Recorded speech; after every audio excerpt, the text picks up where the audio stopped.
Okay, Gabby really went for it, huh? Getting What? silly? What? Getting silly? I'm excited! Getting silly Yeah. with it? Excuse me for being excited. Gosh. In this economy, how dare you? Well, crimes will never be forgiven. Hey everyone, it's Friday night. Hi. Yeah. We're on stream for the last time in a little bit. I was about to say, what?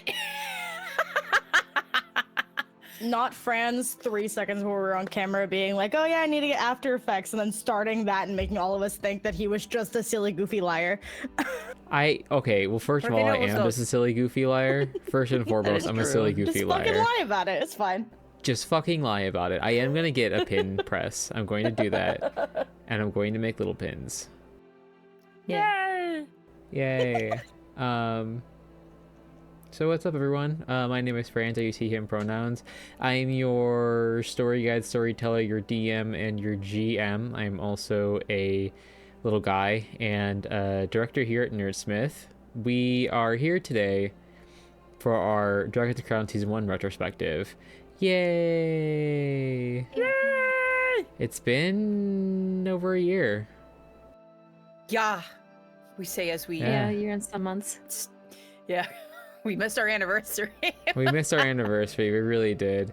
I'll have my wonderful players go through and introduce themselves. We'll talk about our sponsors a little bit, and then we'll just get into our chat. Okay. Hi, I'm Jay. Use he and they pronouns. I have most recently been playing Xerix, who is the Deep Dragon Sorcerer. I can change it because things happened. I also played, for the most of the season, I played Valazir, who is a... I was gonna say was, because I want playing them, but that means it's not like they died. They didn't die. They're just home. They're still alive. Azamar Paladin. That gave the same energy of just quit telling everybody I'm dead. Yeah. Hi, I'm Chelsea. I can still hear them. Hi, I'm Chelsea. I use they, them pronouns. You're not going to see me playing this character, but you're going to hear me talking about my character for this game, Rhaenon, a Sea Elf, Order of the Mutant Blood Hunter, who I love so very much and who's constantly going through it.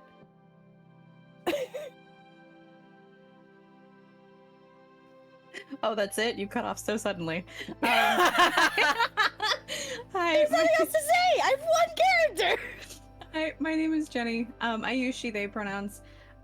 You have, through this entire thing, seen me play Freya, the human bitch multi-class druid, who happens to have a little bit of a parasite problem and seems to have gotten a little bit better at negotiating. Yep. I don't think I'd call that negotiating. Demanding. She's gotten a little bit better at demanding. Hi, I'm Gabby. I use he, they pronouns, and for this whole first season, I was playing as John Lambton, he, him pronouns, a human Drake Warden Ranger with his good friend Petunia, who he is the sidekick of, who uses she, her pronouns. There, I used them again! Fuck you!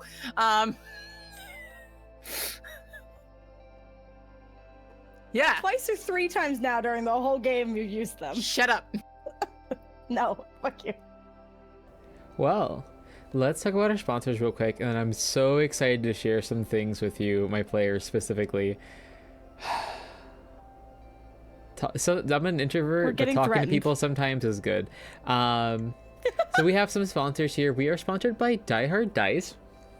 10% off your purchase with the code in the chat. You can use code Nerdsmith otherwise.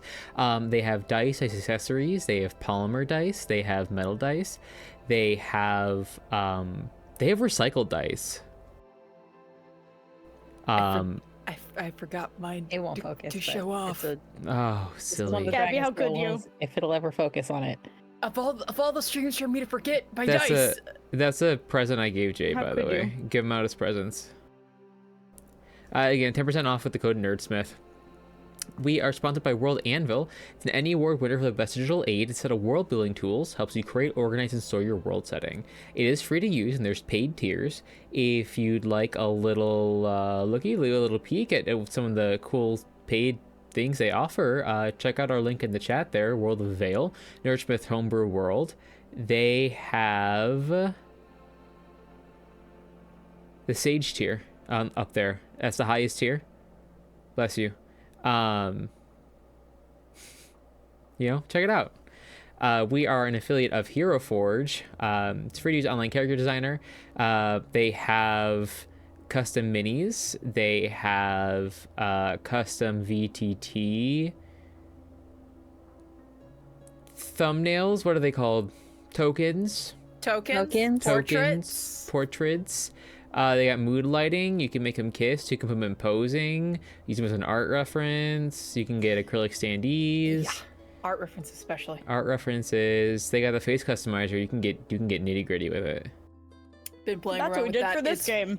I've been playing around with that face. It's so fun. It's so good. fun. It's so fun. It's so good. It's very good. Check them out. The link in the chat is our affiliate link. And we are sponsored by Grinding Coffee. It's a small Black and LGBTQ plus owned coffee business. They sell coffee and coffee subscriptions. Link in the chat gives you 10% off your purchase. Use the code Nerdsmith. I'm drinking Turtle Dreams right now because I used all my brain juice at work today. Yeah. Franz and Jay lovingly bullied me into getting Turtle Dreams. Mostly Franz. I did no such thing. Just suggested that it was really yummy, and it is. Yes, it is. Gabby, I've never bullied you. I have teased you. And I have given you so many compliments, and I've flirted with you too, but I've never bullied you.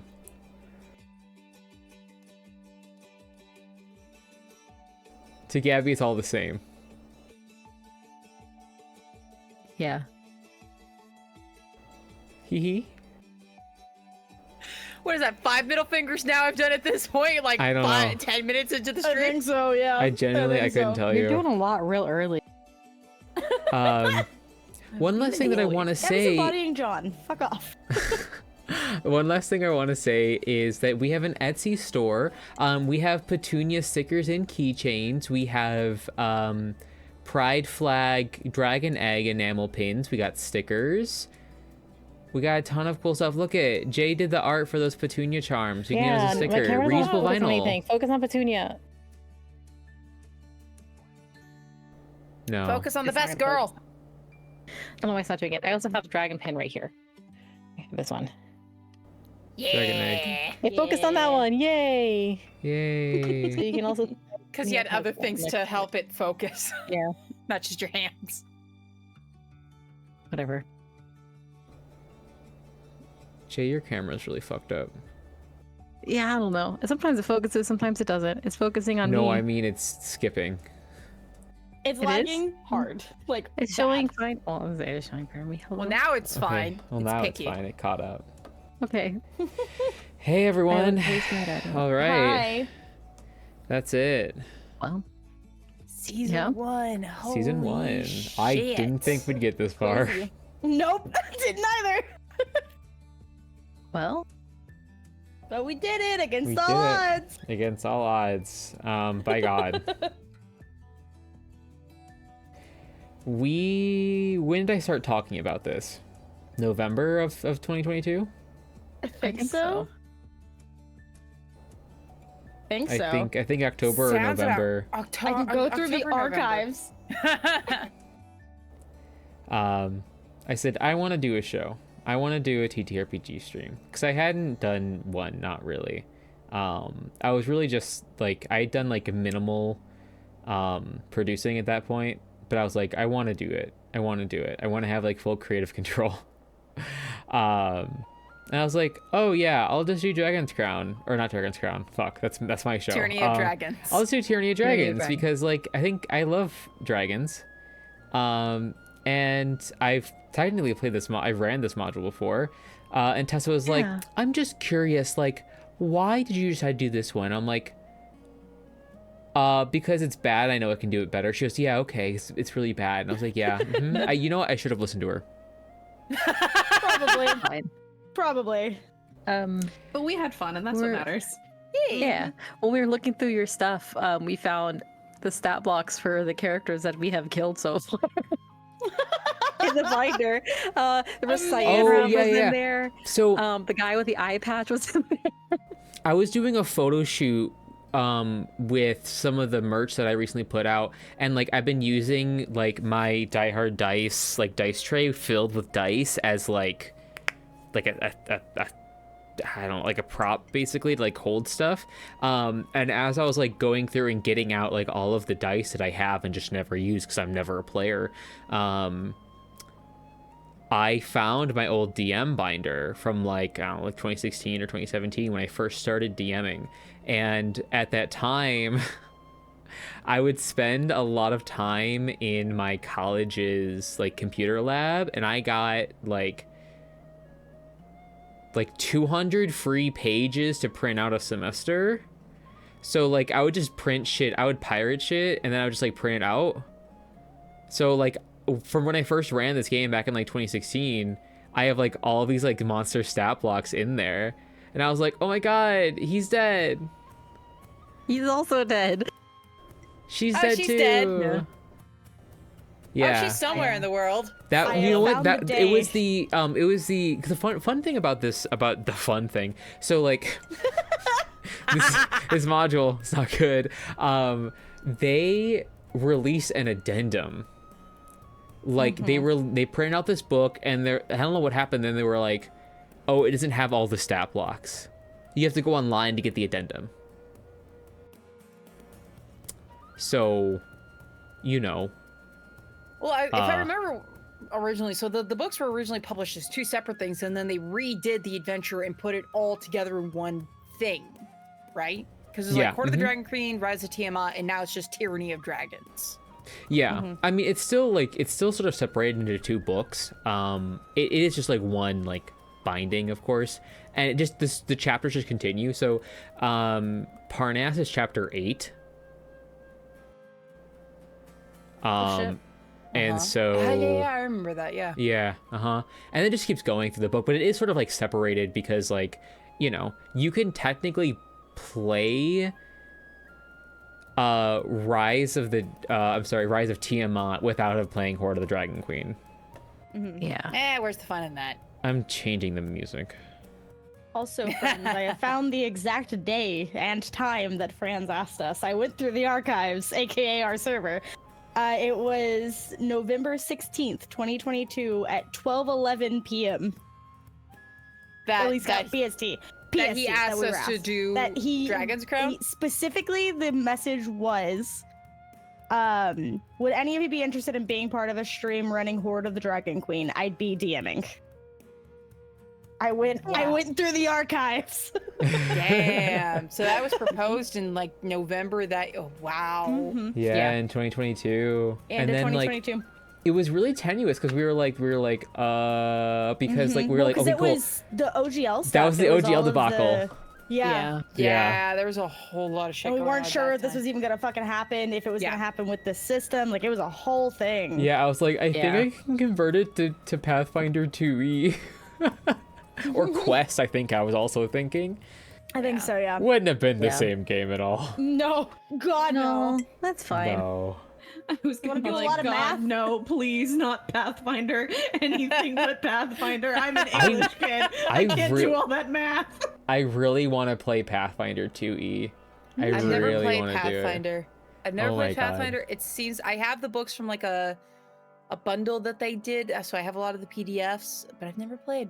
So I want to play Pathfinder. I'm curious. Yeah.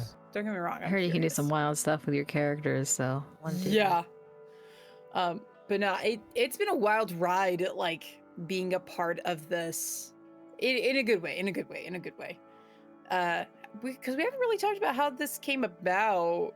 Because you didn't just randomly come out to 4 strangers. Not 4 strangers.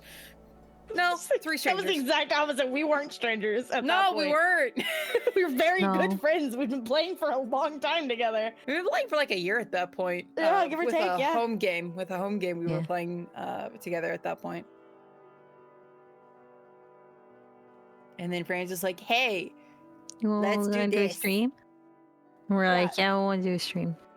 So I was like, I don't have to be the DM always? Yes! So for context, we've been playing D&D loosely together since August, September of 2021. Yep.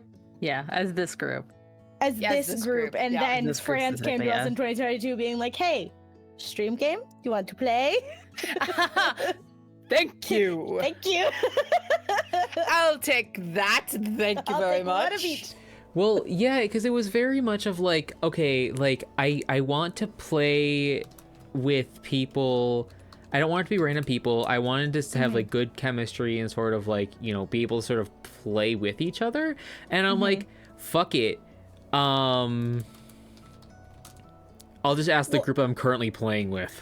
Yeah, I mean, but it also helped because the four of us players, we were on Countless Heroes, which was this channel's very first stream, and we had even done a game before that, and some of us had played in off games together. So like the four of us, at least before like I met you, Franz, and got to know you, we already were very familiar with like kind of each other's play style, how we like to do characters. So that helped a lot with us as friends and like RPG players that we had experience already being part of a streamed actual play. Like we were already Specifically experienced with the fact that it had been streamed and also together, because streaming Yeah, games that was the other thing. and You playing guys games is, like, different. knew how to stream. Yeah. So Some of us had also been playing together when Nerdsmith was being considered as an idea, and before Yeah, you guys that. were. Yeah. Like, you two were, and then me and Chelsea joined later. Yeah, I joined because of a tweet from the original like owner of the company. I think they had tweeted out about. I think I saw Ginny tweet about it, and that's why I joined. It might have been Ginny. I don't fucking know. We were marketing the fuck out of it. But regardless, like the four of us at least were familiar with being in an actual play that was streamed and playing together in some point or another. So that makes a huge difference. And then I dragged you in, Franz, and then it was a great time all together. Well, I mean, so I came on. Like in overlapping circles. I was already a director at that point, I'm pretty sure. So what happened? At all.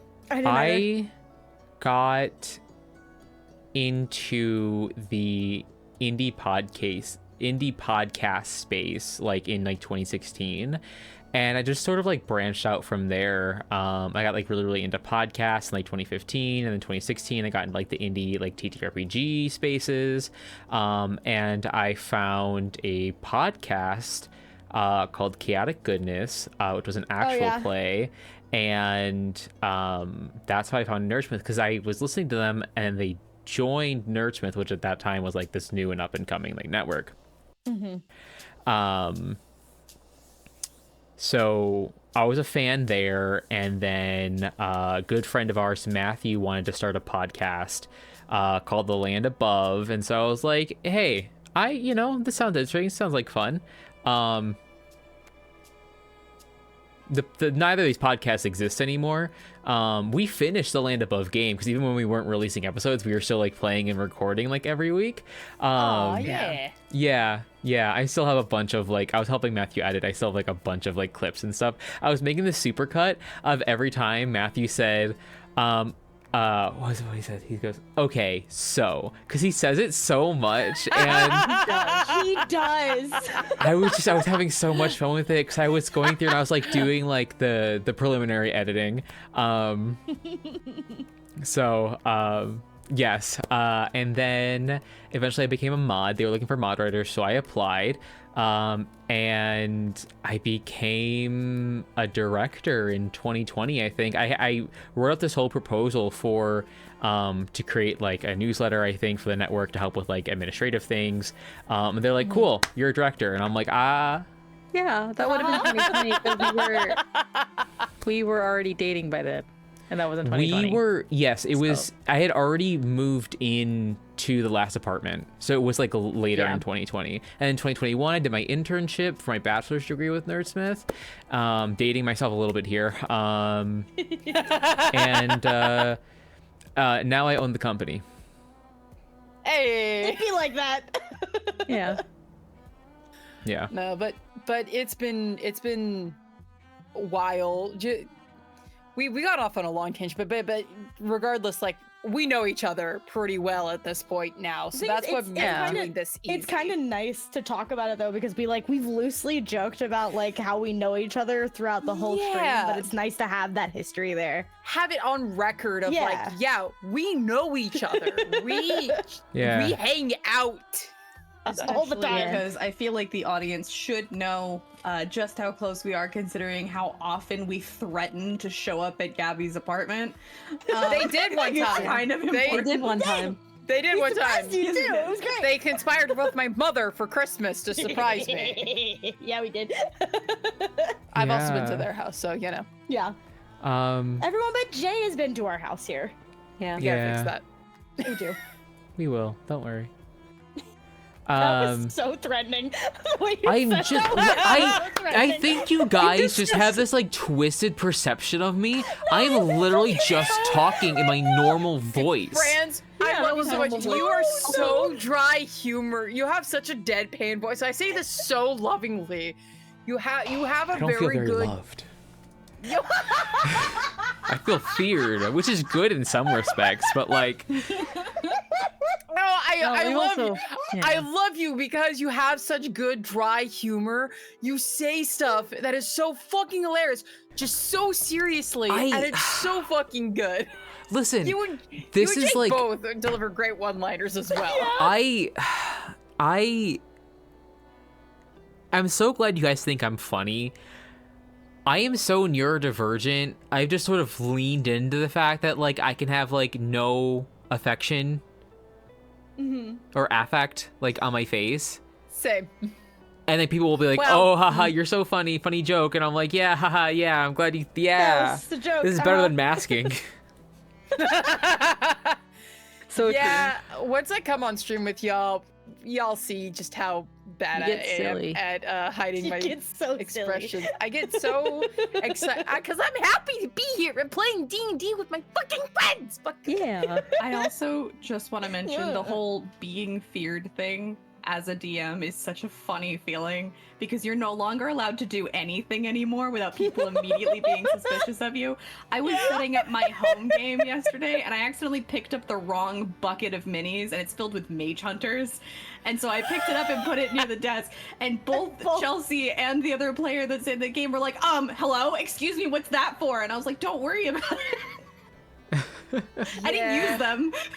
No, that's my favorite. That's my favorite phrase. I don't even run the game. I just say, "Don't worry about it," and everybody gets worried. Yeah, it's really funny. I've done that it's too. It's also great because you're not allowed to smile as a DM anymore. You can't have emotions. I break that rule. Fuck that. I break that rule. I break that rule all the time. It's funny. I mean, without people getting suspicious of you immediately. Like, I was sitting and daydreaming for a split second and I thought about something completely off topic and immediately everyone was like, what is she doing? What's happening? What's going on? And I was like, I don't know. I thought about a horse. I'm not here. And how squishy their noses are. I just... So Dragon's Crown. Yeah, Dragon's Crown. This is what happens when a bunch of neurodivergent friends talk about their special interests and what they love and their shared history. This is what happens. You can run Candle Obscura if I want to play. Ooh, I gotta run that too. I gotta run more horror. Okay. I was just looking. I don't think I have an Apillion PDF, but like, so Fridays are gonna be free for like the next couple months, I think, while I get my shit together. But I want to run a couple one shots. Or maybe like a small 3-shot or something. I want to run Apillion. It's powered by the Apocalypse, where you play dragons. You play little dragons. Yeah. Oh my god. Yeah. I have. I don't know if I'll play it with like this group specifically or just like people in general, because the Friday's gonna be open. But I want to play it. I want to run it because I have a world I've been fleshing out, like a storyline. And I have the like special edition I got from Gen Con in like 2018, I think. It's really cool. Anyway, I'm excited about it. So Dragon's Crown. Yeah, I mean, slowly I've been going back. I've grown so much as a DM and as a producer. Same. I'm glad that I did this, but like I want to scrub all traces of it away from the internet. Like, it's so embarrassing to look back on like stuff I produced like a year ago or stuff I ran like a year ago, because like the quality's not great. I mean, it's all about learning curves is the thing. No, I know. It's all about the learning curves with everything. Plus, it also depends on like the tech.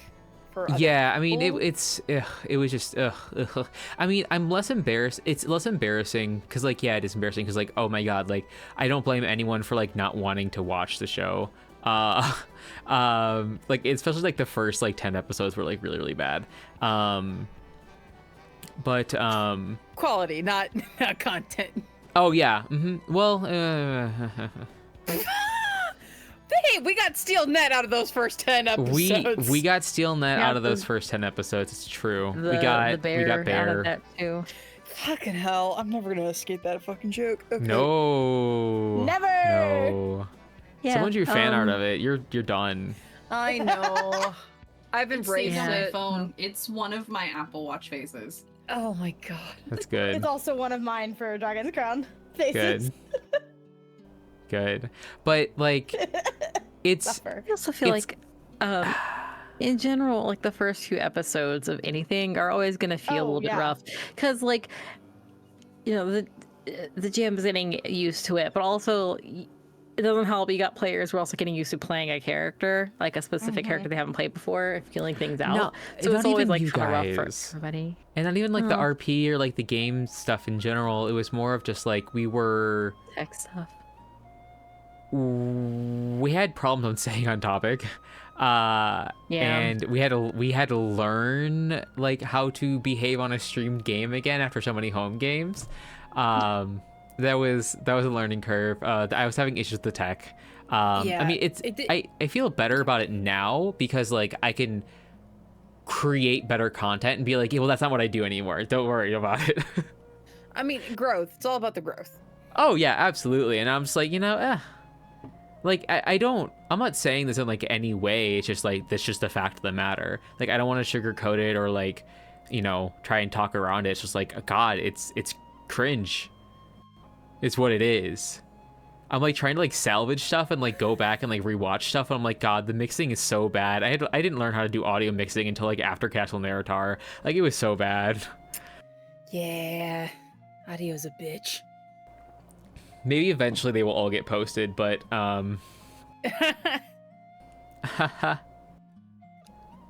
as it goes. So here's a question for you guys. What I'm gonna ask a couple series of questions here, and some of them are gonna be granular, but like without like going into like specifics, what was your favorite like arc of like this game? Because like we had the greenest arc, we had the arc in like Elturel. Essentially those are broken out into the chapters, right? There was Elturel, there was stuff in Baldur's Gate, there was stuff in Waterdeep, there was that whole like stretch from Waterdeep to the workhouse. The roadhouse is an arc in itself. Yes, it was, absolutely. It's a whole chapter. And then there was Castle Neratar. Return to Waterdeep. Return to Waterdeep. Return to Castle Neratar Part 2. Yeah. There was Dacey's whole arc. The Dacey arc. And then there was Parnas. Dacey arc. Back to the past, to the future again. Yeah, just like that. When you lay it out like that, it's like it feels so much longer than you just like laying it out like that. Only 8 chapters. Yeah. I'm gonna have to say, like, I know it was a long ass time, but definitely since we entered Waterdeep the first time, and then all the way to Castle Neratar Part 2, I know that was a long ass arc, but it was a damn fun one. It was good because we learned like we learned about some sects of the cults and what the fuck was up with John. We got Freya lore. We got stuff going on with Val. Oh, Rhiannon, we got a devil for Rhiannon. So much, It's fine. so much don't worry bad about it. stuff for Rhiannon. So many bad Only things bad for things for Rhiannon. Rhiannon. It's all Oh yeah, bad because all the time. we found your zombie Found brother. her brother. Yeah. Found the devil that was trying to kill her. Yeah, all bad all the time. It's fine. Rhiannon Almost doesn't got get little killed. treats. Rhiannon Almost doesn't got get killed. little treats. She only gets shaken. That's it. Yeah. Let me double check. I'm gonna pull up. I've recorded every single episode we've done. I have all of the records. I have all the videos. They're also dated. Episodes. Oh, nice. Yes. Ton of episodes. I think we were almost up to 50. I think so. I think. That tracks. While you're doing that, I think I really do agree with you, Gabby. I think that whole section, but specifically the Roadhouse part of it, I think was my favorite. The Roadhouse, like Castle Narratar, like that first time that we go. Yeah. Because there's so much growth in relationships and individual characters in that section. I could also say it was one of the most tense. Like, 100% it was. like the 100% most it was. tense arc. Yeah. But I think that in that tenseness, and this is something that like we all are very comfortable with doing because we've known each other for so long. We're comfortable in those tense spots, and it's very fun to get to like flex those muscles as a RPer, as an improv, as an actor, whatever it is. But I think just the growth and the change of the relationships, how things happened, was so good because we had truly going back to Castle Narratar up to that point, from the Roadhouse to there, I think was kind of the big thing, because we had all of the shit with John starting to actually legitimately question shit, which is a huge thing. Yeah. We had Val fucking leaving, being like, hey, Betsy, this fucking sucks. We had everything happening with Freya and the connection with Daisy and all of the shit, and that was it. There was so much development in that small section of the story we've told so far. And it's not that small, but it's there was so much change and development. And in game, that all happened so tight together in game. Yeah, and like a week or two. Yeah, our characters were thrown through the ringer. Like for us, it was a long ass time, but for our characters, it was a lot. It was this much amount of time. Very small amount of time. So I was just looking back on like title names and like dates and stuff. So episode 18 is Trouble Will Find You, and like 15 was End the Line, which was when we hit the Roadhouse, I'm pretty sure. And there was a Charming Encounter, So Close You Can Smell It. Trouble Will Find You, Midnight Troubles, When in the Dark, Look for the Light, Look Harder. Because we didn't get to where I thought we would get in episode 21. We didn't get to a lot of places when you thought we would. No one ever does. Sometimes we rush there. Sometimes we take way too long to get there. I know that feeling as a DM. Episode 23 was August 11th, and it was through mud and muck. It was the first time of you guys going through the Mayor of Dead Men. Not the first time, it was like after the Roadhouse. After the Roadhouse, yeah. So here's the thing. Once we hit like halfway through, about halfway through the Carnith Roadhouse arc, I had a job again. Oh yeah, you did. I was unemployed from March to July of last year. It was really bad. I think it reflects in some of my DMing. It was really, really bad. I was really, really depressed, and I was like, I don't know if I can fucking do this anymore, guys. And then I got my job, and I was just like so like ready to go into the game. And like, hey, they're like, hey, are you good? I'm like, yeah, no, it's great. Let's keep going. Yeah, of course. Why would I have this stream? My favorite arc, just like in general, probably was Carnith Roadhouse. Yeah. Like specifically leaving Waterdeep that whole section getting up to there and then through the fight with Bogluck. Yeah. Yep. That was the first time Petunia died, too. Yeah, it was. That was very, very good because it was John finally giving in and going against what the party was trying to do and like finally doing things on his own terms. You dangled the bait in front of me. That wasn't my intention. Not my intention. What was your intention, Franz? What did you think don't would know, happen? Gabby. I don't. You think I go into the plan? I thought you were dangling that bait right in front of me to catch him. No. It wasn't until you said that you were watching Bogluck. I was like, oh yeah, okay. Well, what would Bogluck do? And then I rolled really, really high in perception, so he knew that you were watching him. Oh. It wasn't me. It was Bogluck. Unfortunate. I wish his portrait could have been on screen for longer. It could have been, unfortunately. I also want to talk about. portrait. I was going through my notes really quickly. That's what I was just doing. From the Roadhouse to when we left with Daisy from Castle Naratar after getting Freya back was 8 months real time. Jesus. I mean, 8 months. Like we went back to off. Waterdeep and we took time off and different things like that. We had but some the overarching hiatuses. timeline was roughly like 6 to 8 months of real game. Like real time. Yeah.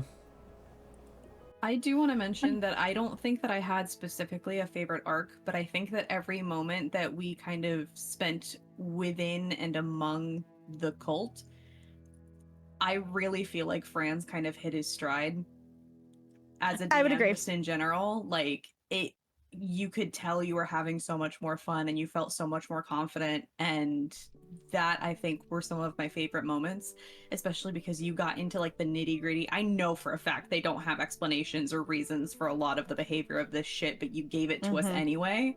Yeah. And it's really cool. It shows with all of us saying like from Carnath House onward, like the Roadhouse onward, because we could tell that you were also having fun doing that part of the game. Yeah.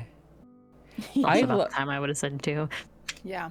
I love world building. Truly I do.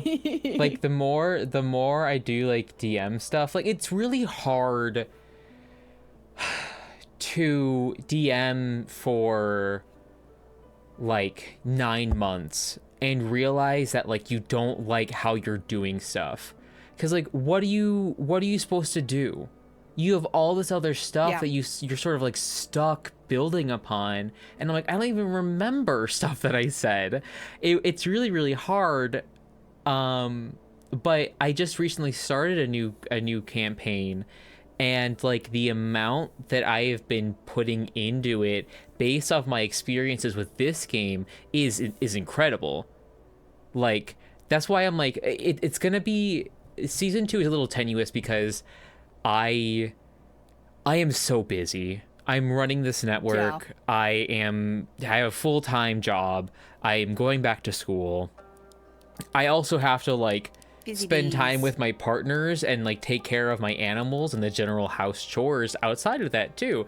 And I still have to find time to like take a shower. So yeah. It's really, really hard, but like I want to because I know 1, the book was a little better written, and 2, I have just learned so much as a DM. It's a good break. It's a new focus too, because we're not just following the cult around. We are taking the fight to the cult. It's a lot more politically aimed. You have more of a home base within Waterdeep, and you go back and forth to places. I think season 2, the hypothetical season 2, is going to kick ass. Like I feel like we're going to start very strong. It's going to continue out through there. It's just I have to find the time to do it first. We gotta calendar it. We gotta write that one in. But I'm very excited, and it makes me happy to hear that because I have found myself really enjoying world building now. And like the thing for me as a DM is not just like I don't necessarily care. You have to think about like broader picture, right? Because like in my head when I'm thinking about like, okay, why is the cult doing this, or like what would make sense, like why would the cult be doing this regardless of like whatever the fucking book says? Why? What are these people's personalities like? I don't want to think of every response to a hypothetical situation, but what is their general temperament? How are they feeling right now? I've been kind of too nice to you guys because I was like, on one hand, because like I wanted to avoid comment for XYZ reason, like you guys should have had your shit rocked at Parnast. Yeah. Oh, for sure. I'm shocked that we didn't. Yeah. I don't know. I don't know. I could have been worse as John there. Yeah. It's fine. So what? Huh? What was your guys? So we talked about sort of like overarching. What was your guys' favorite party dynamics? Like whether it's between one-on-one, if it was like a certain period of time, if it was like a specific group, like what was your sort of favorite party dynamics going on there? For me, John and Rayandon. Like, yeah, sure, there's the romantic tension between, or some kind of tension between God, I hate those Val and John, and then there's just I don't know how to describe the word. Animosity doesn't feel right, but there's definitely like beef between him and Freya. Yeah. Hate fucking is how I described it at one point. Yeah. But I think for John and Rayandon, like I knew that I would like having a character relationship with Chelsea in character, because I love doing that with Chelsea in character, because Chelsea is very good to roleplay with. But I think Rayandon's personality was something John needed. And I think that's part of the reason why he kind of like chilled out, honestly. Good. That was their goal. I've always, Like- it's really funny because I've always described the two of them specifically, because we've talked about this a little bit, as specifically two sides of the same coin. Yeah. They're very similar characters with very different perspectives on the situation that they're in. Because I remember we talked about when John had killed Bugluck and done what he did with the kid and like with Freya's brother and everything. Rayandon understood, because if she was in his shoes, she probably would have done the same fucking thing. Like, That's a grown man. Yeah, it's kid. fine. Don't worry about it. I slightly forgot who it was, like, as I was talking on. Oh, yeah, it was Freya's brother. I remember now. It's been a minute. Brother was apparently his name. Yeah. Sunny. Yeah. Sunny, that was right.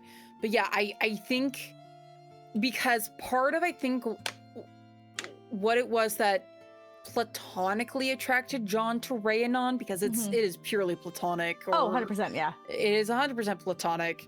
It'd be weird if it wasn't. Yeah, I really would have. It would be. She wants to wring his neck so bad. Yeah. I think a little bit, because John has mentioned his mentor, Ota, a couple of times. He never went into depth. He was also never really asked in depth. But, like, there was something about Rayandon that made him think of Ota. And Ota was like the longest calming presence he had been around, and now there was another calming presence who could also call him out on his bullshit really harshly. So I think that was one of my. I mean, John and Daisy were also very, very fun. So good, yeah. So good. Fascinating. But overall, I think watching in terms of growth, I think John and Rayandon for sure for me. Did not participate in that dynamic, but I did enjoy it because I do like I like my romance in games, as is evident by everything I've ever. Well, I say that I play games on this stream as aromantic characters. Whatever. I literally have been for the last whatever months. Whatever. But I will think about platonic relationships for longer after the game is done. Like, we had a game, like the last game before the game that we this group played together, game before that I played with Gabby, had like 3 characters that were really close, like platonic friends, and Yep. Well, Gabby's character had a crush on the other character, but whatever. Besides, that was a fleeting crush. That was a very quick, like, besides that, am I attracted? It was like, am I attracted to this person kind why of am I crush. attracted to this man?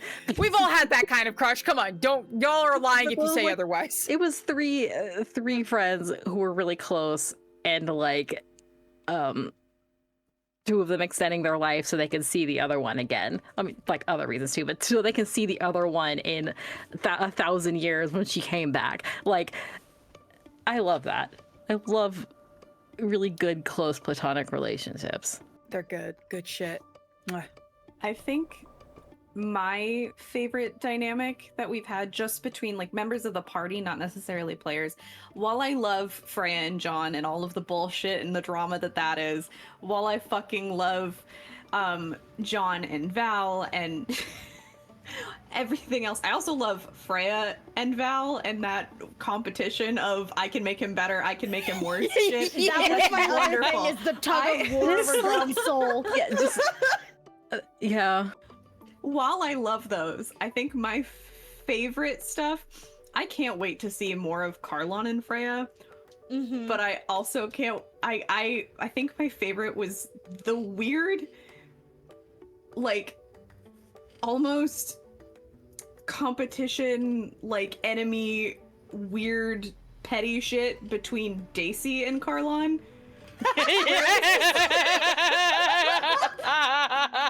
We just had too many redheads in the same party. Too many redheads, not enough souls. That's Like, not even untrue. Like, it just factually. We had like 1.5 at that time. Yeah. like Carlon's like, I don't fucking. Why are you guys just like trusting this?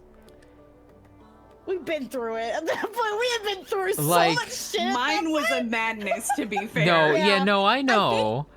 I give it to part you. of the reason, It was like, I think part of the reason that Ranon did trust Daisy a little bit more was because of the fact that Freya did. Because we didn't know the madness, and Freya doesn't fucking trust anyone easily. Yeah. So I think that was a seems so big. Yeah, it was weird, but at the same time, it's like, okay, maybe like, I don't know Freya's There's a history. piece There's of this something. puzzle that we're missing, Yeah, but we're gonna I- follow the lead of the person who Yeah. is the most distrustful. I think it my was other. like. Good. I was gonna say, I think it was also like a. She's probably doing the same thing we are, so at least for this we can trust Yeah, her. She at didn't. least. Yeah, she didn't try to kill us when we were sleeping, even though she did sit there and stare at us while we were sleeping. But Throwing a fucking so knife it's at the probably bedpost. okay for this, but like. Yeah. I think my other, like, above the, like, because John and Ranon are ones that is one that I think about a lot, because I do genuinely really like their relationship, and also the tug of war of John's soul that's been here from the beginning has always been very fun to watch as someone whose character is not really in it. She's like, hey, this little fucking guy, I don't care. Tiamat is in the corner over here. Can we focus on that, please? Thank you. But I think it was the Ranon Daisy interaction, the relationship that Those were formed good. from Those that. were really I really good. loved that. I had so much fun, and like Alora and I have talked about it so much because we love them so much. But like there was a lot of development that I hadn't, as a player, gotten to talk about as Ranon very much, because Ranon's relatively quiet and focused on what we're doing. So it was really nice to be Yeah. able to like sprinkle some of that in. It was very fun. I had a lot of fun. I can't tell you how many times I, as Gabby, wanted to ask Ranon stuff, but I'm like, look, John likes Ranon, but he doesn't know how to fucking ask those kind of questions to Yes. people. He doesn't know how to. I wanted Val to like talk to Ranon more too, but it's also like, oh, she doesn't seem like she wants to talk. And like, and also it's like, Fair. and I think I said this before, I feel like they do talk to each other. Like they work Yeah, together 100%. directly, more closely than everyone else probably because Yeah. of Harper's. But Oh, yeah. also, their conversations are probably things that are not worth having on the stream because they're just Yeah. normal. Yeah. Just behave normal. The funniest thing about it is that if John outright just asked a question, Rhiannon would answer it. Yeah. Especially But John because wouldn't. But the thing is that especially because John wouldn't fucking sugarcoat it. And she respects the shit out of that because she never sugarcoats shit. Or if he did, y'all would know. He's like, so your brother. Because you're so awkward. Because you're Yeah, it would bad be at uncomfortable talking. for everybody, but it would be good. So, It's so incredibly awkward. he makes it so much worse than if he just outright asked, like, so your fucking brother's dead. How do you feel about that? It's like, so you had a brother. He does it the most awkward way. So funny. Yeah. -2 charisma, y'all. -2 charisma. So when I originally, I was just in the car with Franz. I started talking about it. But I was thinking about the fact that I was like, Val can leave, and I feel like right now they would because of the situation and everything, stuff, whatever. And I was talking about my idea for a Xerix. I was anticipating a Xerix would despise John, but would want to keep Freya. Would want to keep Freya close up because Freya is a cartographer. And he is a dragon who likes to collect maps. It ended up being flipped. Like, it's not like he wants to keep John close to him. He was just like, this guy, doesn't talk about anything. He's got this dragon. I don't know what's up with that, but I'm going to figure out what's up with that. Freya... he was like, stop talking to me. I don't want to argue with you anymore. Too hot to handle. Funny.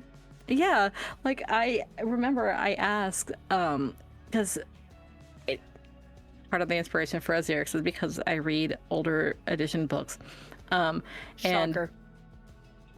one of them does have a character who is a purple dragon, and the main character of the book is a wizard who collects scales from her cave because that's good for ink. And I was like, it's good for wizard ink.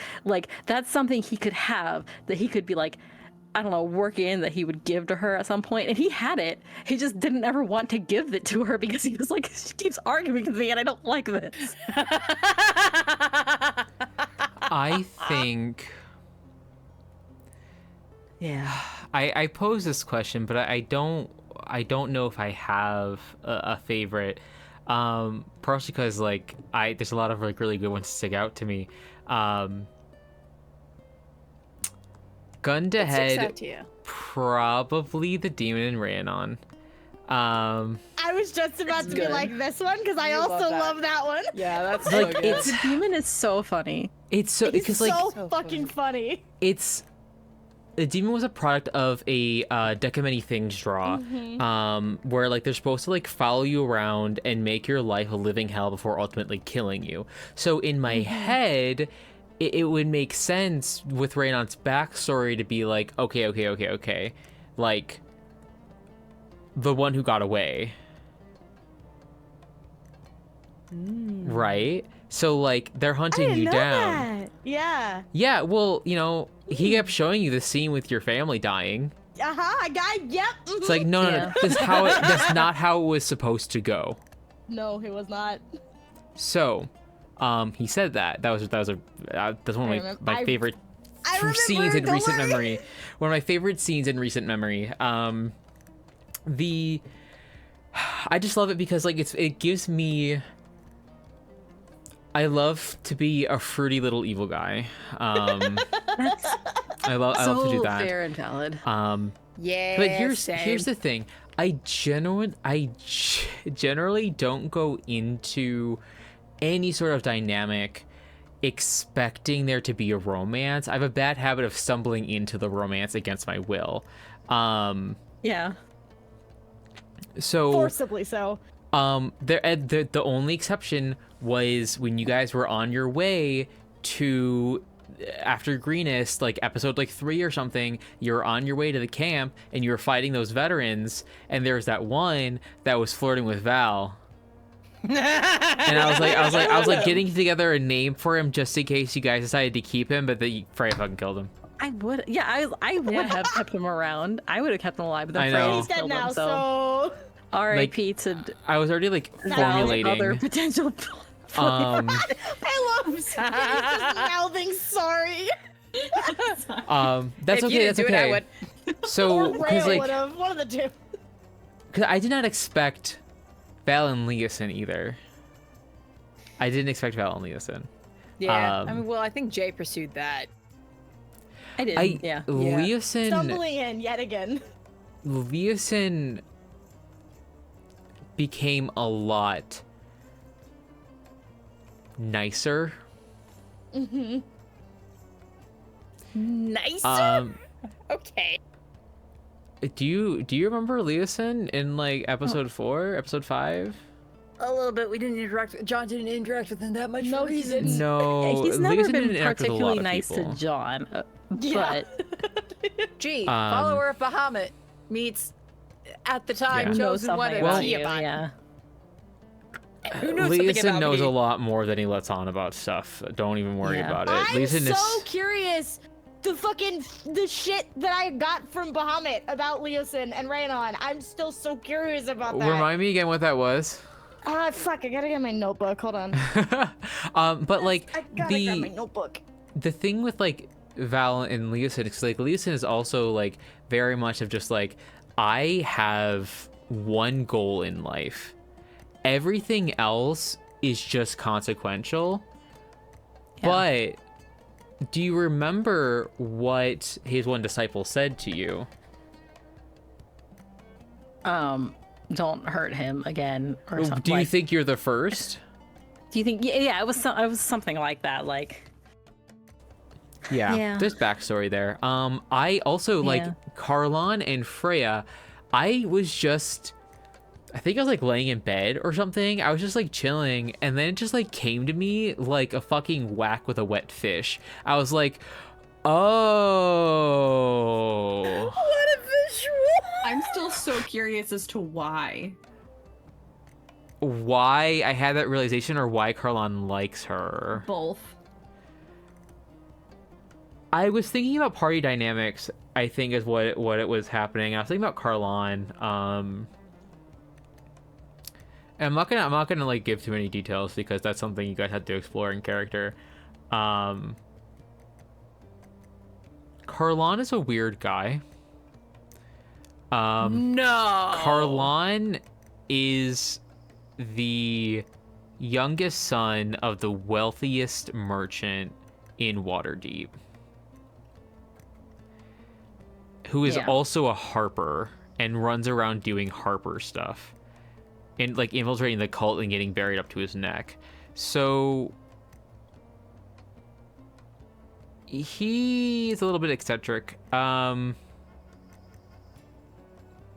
I don't think anyone picked up on a comment that he said like last episode.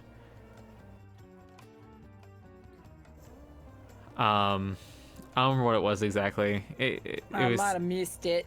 That's fine. It was very just like. I I'm think it just was thinking something. about other things. Yeah. Well, it was Same. very. It was very small. What that was it, panel though? from Delicious in Dungeon where Izutsumi is just thinking and it's just her face, and that was a Xerix the entire session. That makes sense.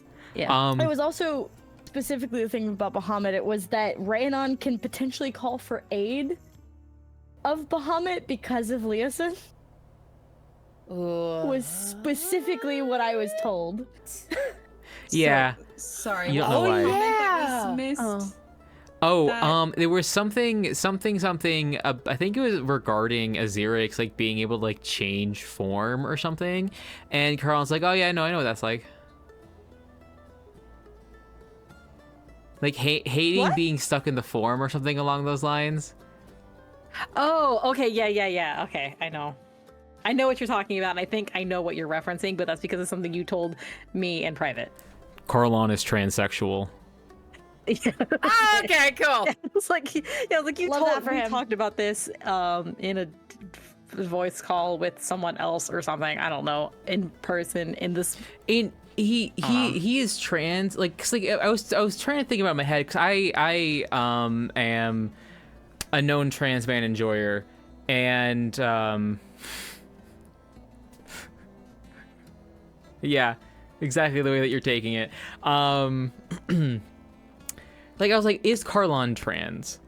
And I'm like, if he is, it changes literally nothing, because it would, like, he has money. It'd be, like, magical transition. Like, it was if he had been, like, assigned male at birth. So I'm just like, yeah, why not? He can be trans. For fun, for the joke. But I'm not going to reveal it until it's funny. That's what it was. He said something about that.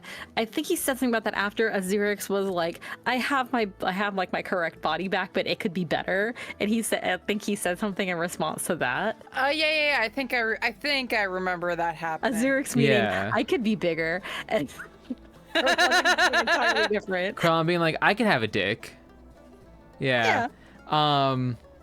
There was one other dynamic I wanted to talk about.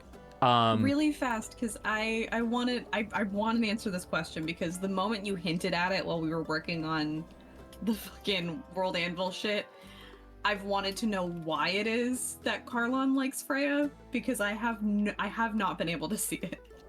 So I cannot answer that question. Damn it. I like not in a way that's not. It would take Spoiler. away from the relationship in the game. It's something that like Freya and Carlon have to like talk about and like figure out. Because like it's not. I'm gonna be entirely honest with you. She has not noticed. Even though he explicitly told her. Yeah, he said something. He explicitly at one point. told her when we were in Castle Neratower after destroying that shit. She didn't see that as being legitimate. She thought it was a joke. People don't like her. People want to fuck her, and that's about it. Well.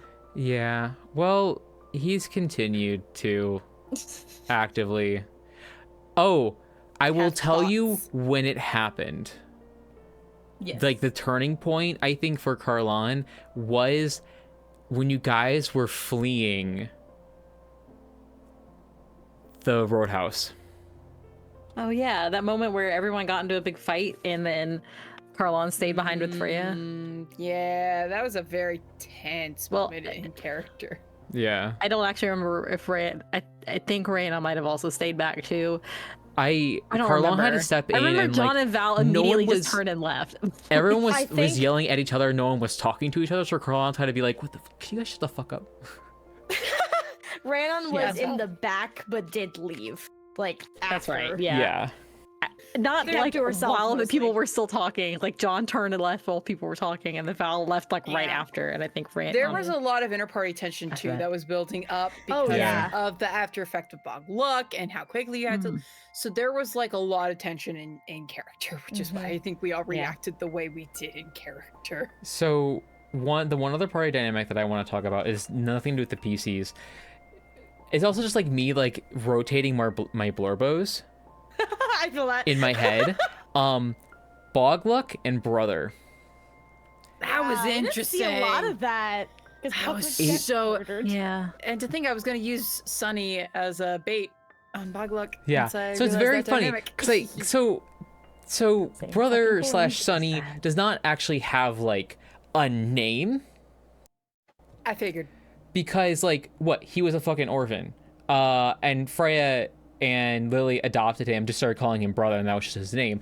Why he started getting called Sunny is because after Freya's whole backstory thing happened, he left, and he was like a little street urchin, and Bogluck saw him, and this is explained in character. Bogluck saw him and was like, I am going to teach you like a trade. Because they were both half-orcs, it was like, I don't want to see kids on the street, you know, being little ragamuffins, if I can do something about it. So it came from very much like a place of like genuine like wanting to help and caring. And Bogluck would be like, okay, so like what is your name? He's like, Brother. It's like, well, I'm not calling you that. So he started calling him Son. And so everyone else started calling him Sunny. And that's just sort of how that happened over the past, like, I don't know, like 5-6 years. So that's how that happened. But like the relationship between them and what brother has gone on to do since you've left the Roadhouse is something that's just like in my mind.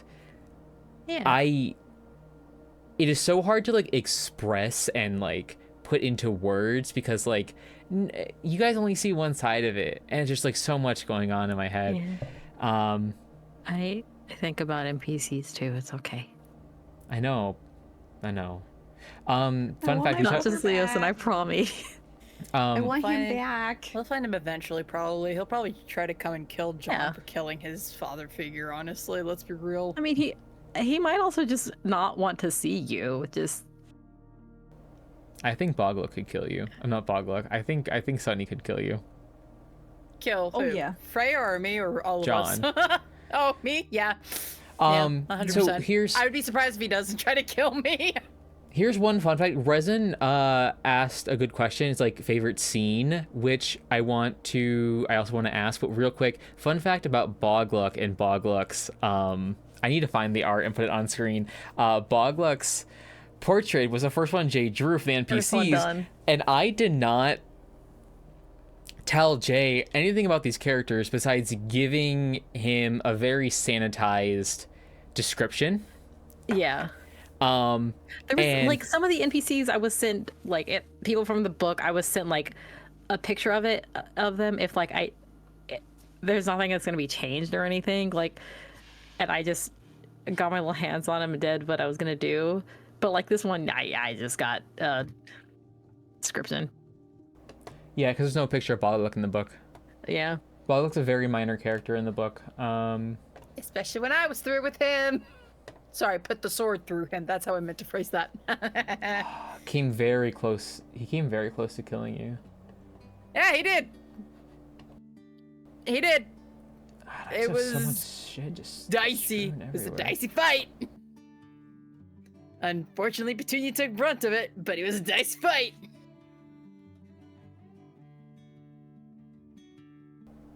Sorry, I'm trying to fucking find this. So, what was everyone's favorite scene? Like, individual scene.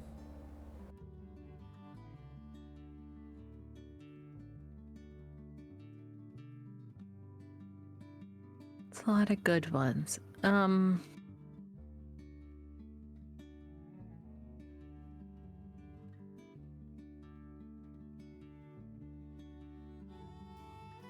There's so much that goes through the head of good scenes.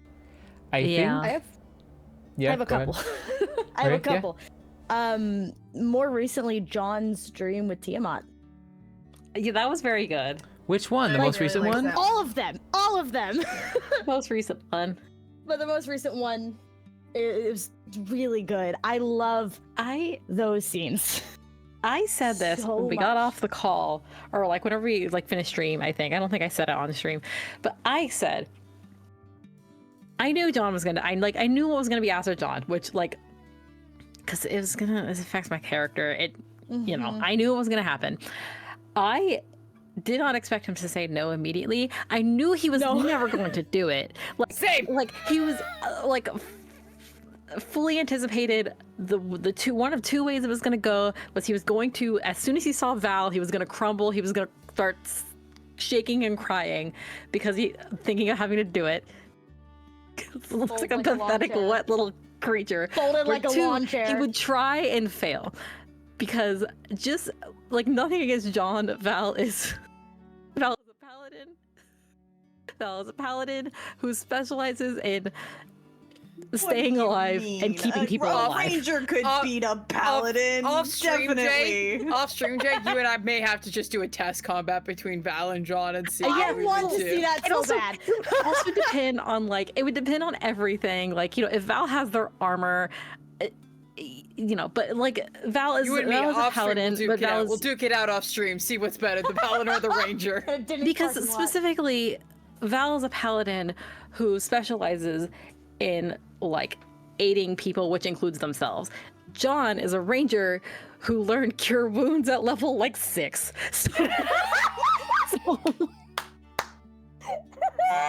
That was my logic there. By the way, on screen is Bogluck, and you can tell he was drawn by a man enjoyer.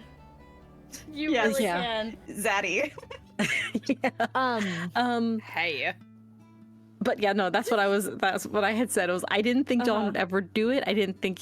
But I did not expect him to immediately say no. I'd say no. Crazy. Yes. Okay. So this actually brings me to one of my favorite moments. Mm-hmm. I sound so selfish when I say this, but can I kiss you? Yeah. Really good. So good. Because here's the thing. I don't know how the fuck it happened. But like we joked about it before the stream about like the shipping already. But I was trying not to, but I wasn't letting that influence how I had John interact with Val. But fucking Val is so fucking good and so fucking disarming. They're so niceys. So nice. Yeah.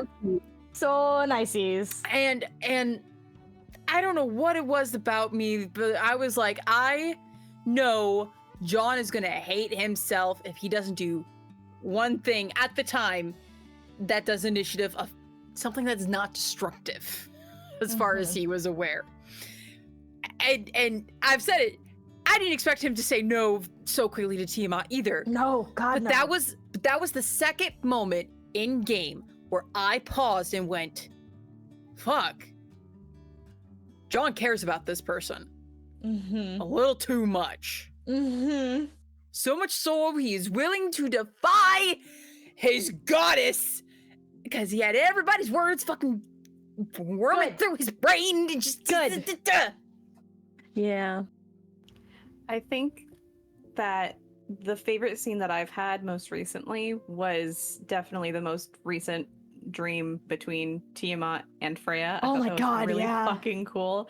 I also loved the initial Forest of Teeth Fuck. description, like the OG. That one was really fucking cool.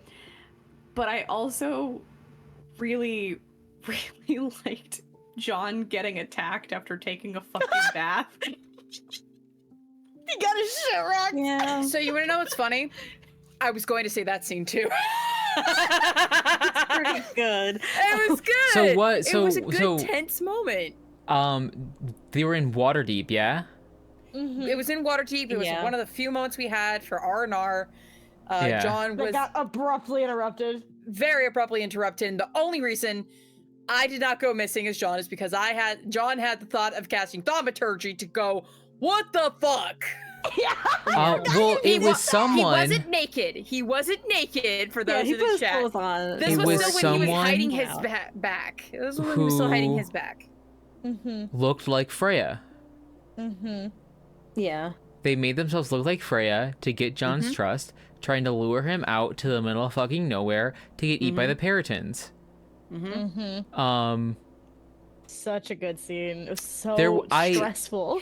I had you roll a couple perception checks. I don't know if you remember. If you had succeeded those perception checks, you would have been able to tell that it was an illusion and that person was wearing armor while choking you out. Yes. Yeah. But you failed those. No, but I didn't even have to like roll to do an insight just because of how you portrayed that Freya of like, John was like, all right, let me get my stuff. If Val's in trouble, we should get Rain on. No, we don't need to. It was that part. I remember. Yeah, it was the, Yeah. huh? It's like, don't get Rain on to go help someone else in the party. Yep. I'm still gonna go, and then that's when I was ambushed. Gotta go get ran. Yeah. Yeah. Gonna drown you in the tub. Yeah, casually, Yeah. it's fine. Yeah, I think- great. I think my other favorite, and because I think about it a lot and I reference it a lot in game, is specifically the couple of conversations that John and Rhaenon had before, like after the Roadhouse, throughout like all of Castle Neratar up until the point that we're at, of just specifically, I was really proud of this question because it's something Rhaenon's thought a lot about, of just what about I know after? Yep. Yeah. What if once you get your revenge, what is your plan for after? What if it doesn't give you what you want? Because it changed a lot of how their dynamic worked, and it changed a lot of how John thought too. I love seeing the change of it. So the thing with this game, asking us to choose a favorite moment is hard when there's a lot of good favorite There's moments. so many. That I have question, more. that question led Same. to the very infamous John line. Maybe I'm not meant to have an after. God, Yeah. Maybe there is no after for me. Well, So I have more than a couple favorite scenes. yeah. I think one of the ones that is my favorite, just like it was a fun scene. It was a fun thing to like play out. Was when Freya was dead, and the Shadowfell was influencing her wild shapes. Yeah. God. Yeah, I remember so seeing the so good. So that great. thing. So fucking cool. It was so good. I was so It scared. was really fun. It was really fun. You shared the visual of one of them. We're like, what the fuck is that? Yeah, it was really fun. I genuinely really I loved it's hard, right? It's really hard. It's also like a little awkward, like, again, not to be like full of myself. I really like the scene with Rhiannon's dream, the devil making her relive that over and over again. Yeah, God. All that of was the scenes so with the devil. I also I think about them so much. It's like, you know, reliving the moment, like your family dying over and over again, but then be like, no, that's not how it was supposed to happen. How it was supposed to happen. Yeah. And seeing what was supposed to happen. And experiencing yourself die as a child. Yeah, I know. Yeah. I think about that scene. I think about all of the scenes with the devil. They were always so good. I loved them. You know what still haunts me to this day? Because I have no idea what the fuck it's supposed to mean. Yeah, what's up? Is that one night early in this campaign when everyone else saw a black dragonborn in their dream, and it's like, is it black dragonborn? Is it a black half dragon, Franz? Which one is it? Because there are two very different creatures who have an influence on John's life. Why is that there?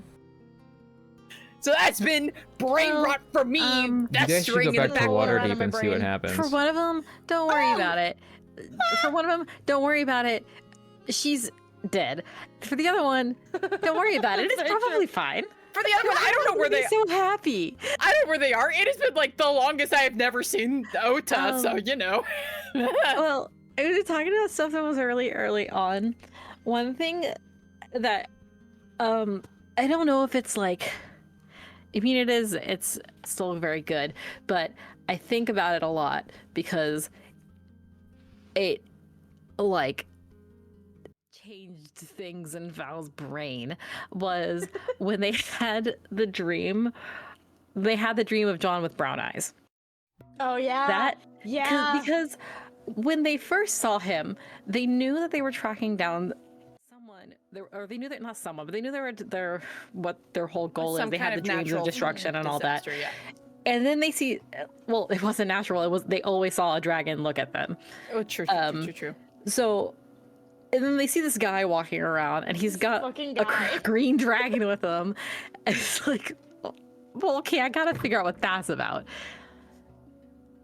But the dream like switched it in their brain. They're like, oh, okay, I see, and that has had ripples throughout the entire rest of the campaign. Congratulations, it came true. It did come true. They don't know. They don't even know. But no, they don't know yet. Nope. So one last quick scene I want to remind everyone about, and it was less about like scene in the game and more of like you all as players. And then I want to move on to some other pieces I want to talk about. The reveal of Freya's patron. I looked up on the stream and I saw the fucking art and I went, I know what you're gonna ask. I hated it. Yes. I was right. We were all right. Oh God, there it is. Yeah. She's back. I'm so proud of that portrait. It's so scary. I love good. being able to make everyone look so hot, make all these hot boys, and then this bit, and I hear you, scary woman. Scary woman haunting all our dreams. I also need to mention, once again, because I've talked about this before, that Freya, this is not the first campaign that I've had Freya in. I'm just going to let this happen. This is not the first campaign that I had Freya in. I played her for a very long time in a home game that was very similar, and it was an amnesia game, so she didn't have a lot of her memories, but a lot of the information that the DM was giving me was that her father was a member of the cult of Tiamat, and that blah blah blah blah blah, all this different stuff happened. And so her initial deal, the whole thing with Lily, that happened in game. So having that, Franz took this audio file that I had saved from like 7 or 8 years ago and went, I'm gonna keep everything in this, except she doesn't look like an old woman, she looks like this. And I went, that's a little specific. Wait, hold on. I'm sorry. Your dad was part of the cult of Tiamat in your original game? Yeah. Are you for real? Yes, that's why I didn't know that. I literally. You might have said it. It did not process in Franz's brain. No. Franz? Yeah. Did you not know that when you had him take the position that you had him take? No. He raised the Drakes in her original game. No, you're lying to me. Okay, so what I'm hearing is your subconscious took over there, Franz. 100%. No fucking way. That was literally something I thought of on the spot. Literally, when you were in the fucking nursery, I thought of that on the fucking spot. You're fucking shitting me. Your subconscious brain took no over. Fucking way. No fucking way. We really thought you knew. No. Oh. I didn't know that about Freya in the past game. Because I live with Jenny, but I think the description of Tiamat is like what she's supposed to look like in like at some point, like the black hair and black eyes. Because that is an avatar of Tiamat specifically. That's an avatar of her, yeah. Well, all right. Well, full circle. Anyway, what I want to talk about is, I know John was really dramatic. Maybe there's not supposed to be a future. What are your characters sort of planning to do, like, in the short term? Like, we're going to go back to Waterdeep. That's the plan. What are you sort of like doing, like, in the immediate, like, aftermath of this? Azirix he's gonna get back to Waterdeep and then take off on his own. He's gonna go do his own thing. He's had so much time to chip out so much money. He can go pay for so many wizards to like do things for him. I don't know, because John destroyed his own life goal, and now he has to rethink everything, and he doesn't even know what he's gonna do for breakfast in the morning. Gabby, one thing that I want to remind you is that the card that you pulled was that if you failed the challenge that was set out to you, your soul is forfeit. Mm-hmm. I just want to remind this to you. That's why John doesn't know if he's gonna even get to have breakfast in the morning.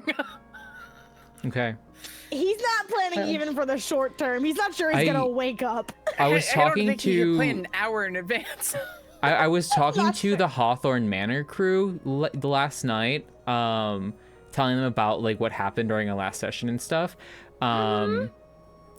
They gave me some very good ideas. Oh no! If you're watching this, Hawthorne Manor people, thank you for giving Franz some excellent story beats that I'm sure are going to be absolutely devastating, and also fuck you. Well, so good. Never mind. I was gonna say something, but never mind. Not yet. What? I'm scared. So, if you guys want, I can go first. Carlon's gonna go home. Fair. Maybe try to take Freya with him. Interesting. See if he can't hunt down some leads on the whole like resurrection thing.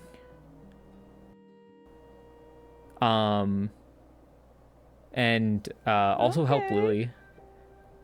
Yeah.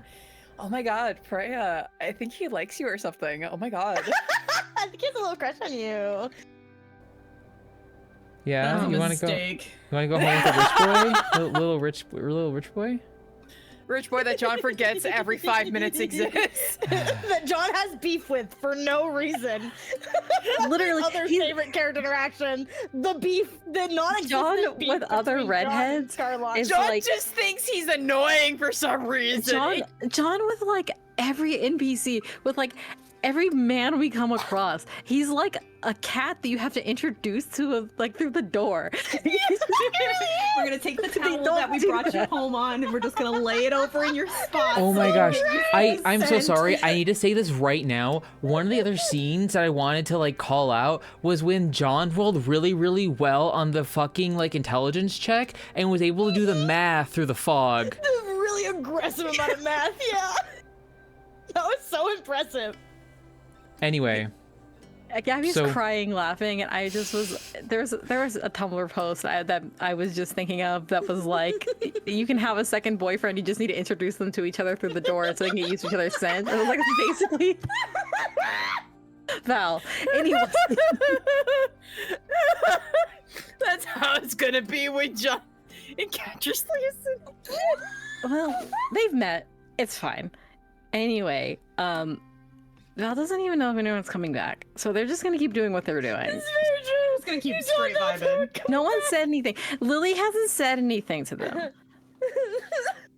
So that's right. Yeah, Lily's the only one that was sending. So, they are just gonna continue doing what they're doing with Leosin. My earlier statement still stands. John doesn't even know if he's gonna have like breakfast in the morning.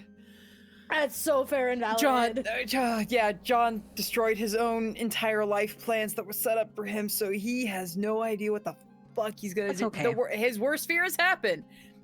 He's his own person now. Kind of. Well, that's fine. Sort of, a little bit.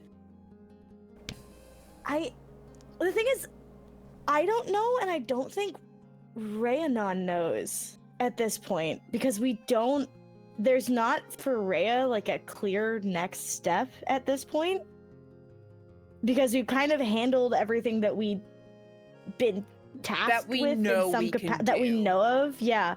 So I don't think even she knows, and she doesn't know how to relax. So she's just in a weird limbo spot right now. I don't know.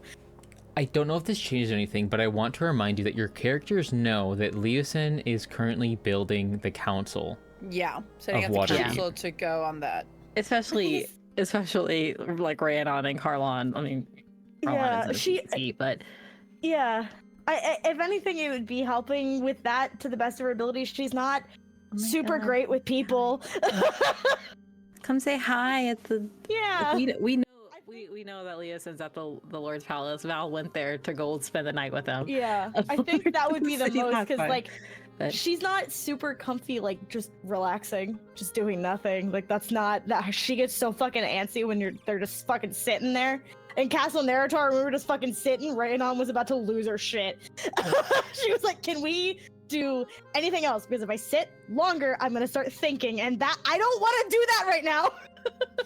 There's a question in the chat, Franz, for you. Do you have an NPC that you like to bring into every game? No, I don't like reusing characters. There's only one exception to this rule, and that is my one OC Evidence, because he's an OC, and not like, I didn't build him for a game, I just sort of made him using the image of a tiefling. That's fair. Or like the D&D 5e tiefling lore is what I use for him. I would like to play him in a game someday, but otherwise, like I like role play him, and I like imagine him, and I write him and draw him in just like a ton of different AUs in different AU settings. But otherwise, like I don't have. I tend to recreate stuff.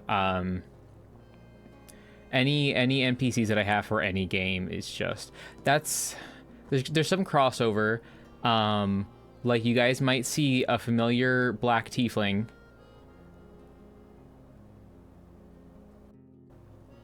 Yeah. But next season. But no, I tend to just make up new ones to fit the story specifically. To go back to the question about short-term stuff before I lose my thought, because I lost it like 3 times. I had to re-get it. Freya's, I think, biggest thing, other than obviously trying to still figure out a way to get a body for Lily, she wants to figure out her hands. Yes. Because she's not a druid. That's not her identity. Like, sure, she has the ability of a druid. She can wild shape. She has all of this nature magic, and she's a druid class-wise. Her identity is in her map making. That is everything to her. Her tattooing and her map making are who she is to her core, and she has lost that. It is gone, and she doesn't know how to ask for help. And she is just going to continue to get angrier. And I'm really excited to see where that goes. That was the other piece of it. Like, Kurlan's like, okay, cool. Well, I have money. I can help. We can do something about this. And Kurlan said as much to you. Yeah. Offering to pay those medical bills, baby. Little rich boy. Yep. I think that made John a little more salty was when he, not salty, but more antagonistic. Kurlan's like, oh, Karlan has done rich boy. literally nothing but help John. It's my favorite thing. You know what's the funniest thing? John was the one who noticed the bastard buried in the ground. Someone noticed him in the ground and helped him, and was the only other one that saw the Val to take him out. Yourself. And then for some reason, maybe it would happen because Karlan mentioned. John was like, I think it happened when Karlan mentioned knowing Leosin and liking Leosin. I was like, oh, I don't trust Leosin, so now I do not trust you. Well, that's really unfortunate for John that he. I know. He's 2 cats through a door. He's working on it. For he still has a lot of growth. reasons. I know. He still has some growth. Really unfortunate for him. He still has some growth and some. He has to get over his own shit, and he has to get his head out of his own ass. I was going to say maybe John and Leosin will fuck, and I'm like, absolutely not. That's never going to happen ever. Absolutely not. No. Not the 2 of them, no. No. Val's the missing equation with that duo on how to make them. Only way to make them civil. Like, Val needs to be within proximity. It's like Val knows that they need to talk to each other. Like, Karlan is like forcing them to talk to each other, but Val knows that they need to talk to each other, and is probably also gonna be like, you should talk to each other whenever they get back to the city. But it's also like, I shouldn't leave the room. I should stay here with the 2 of them. No, you should not. They'll kill each other. At the very most, I need to go stand on the other side of the door and listen. And keep Freya out. Keep Petunia out with you, because John will use her. Yeah. Terrible. Leosin would not do anything to hurt Val, unless it directly helped getting her into the cult forever. That's fair and true. Tiamat forsake you, so like you're literally no one even gives a shit about you anymore. I'm just a guy. Yeah. Oh my god! Oh my god! We gotta read. Hi. Oh my god! Hi. Hi, Casper. That's our friend Casper. Hello. Welcome. Hi. Thank you. Casper. We're just talking about game stuff. There's a fucking ad starting soon. Fuck me. It's okay. Hello, everybody. Hi. We just finished season 1. We're doing a retrospective. Yay. Yay. We talking about our characters of our show, The Dragon's Franz. Season 1. This isn't really related to anything, but it's something that I've been thinking about. Partly because we talked about it on the stream that the VOD is on Patreon. You would have to go over there to watch it. But like, you know, we've been doing stuff with what Val has been doing in Waterdeep while away from the party. Talking about Shantae and monks. I'm sorry, Shantae and monks. About Shantae and monks and stuff. But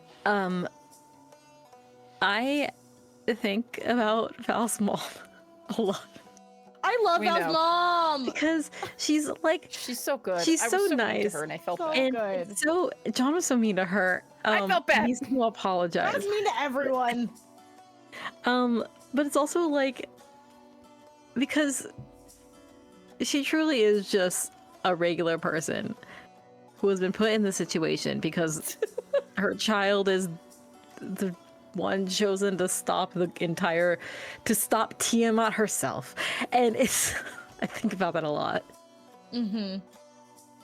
Like, could you imagine you're a parent, because I think of her as she's the kind of person who has 4 children because she just enjoys raising children. Like Val has adult sisters and like she just enjoys being a mother, and then your youngest baby has to go fight Tiamat because the goddess that you this poor raised woman. worship. She said empty nest syndrome. Absolutely not. Could not be me. Yeah, I think about that a lot. I love her. She's so she's nice. so I short. Love her. She's Okay, maybe it's because I want to stroke my ego. Question for you all. Who's your favorite NPC? Carlon. Lily. I do like Carlon. I do like Lily.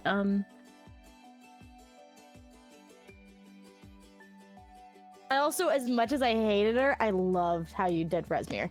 Resmir's Loved fucking how cool. you play Resmir. Mm-hmm. I'm so glad that bitch is dead, but I had such a good time with that. I love that. I love Randon's demon. I think he's so funny. Yeah. You're gay. Yeah. That is impacting it. That is impacting my decision here, but that's not the only one. I mean, it's got to be Tiamat. It has to be Tiamat. Well, okay, it's not just because she's so integral into the story of John, but just how you portray her and how you emphasize her different heads and like shift the way the different heads talk as well. Yeah.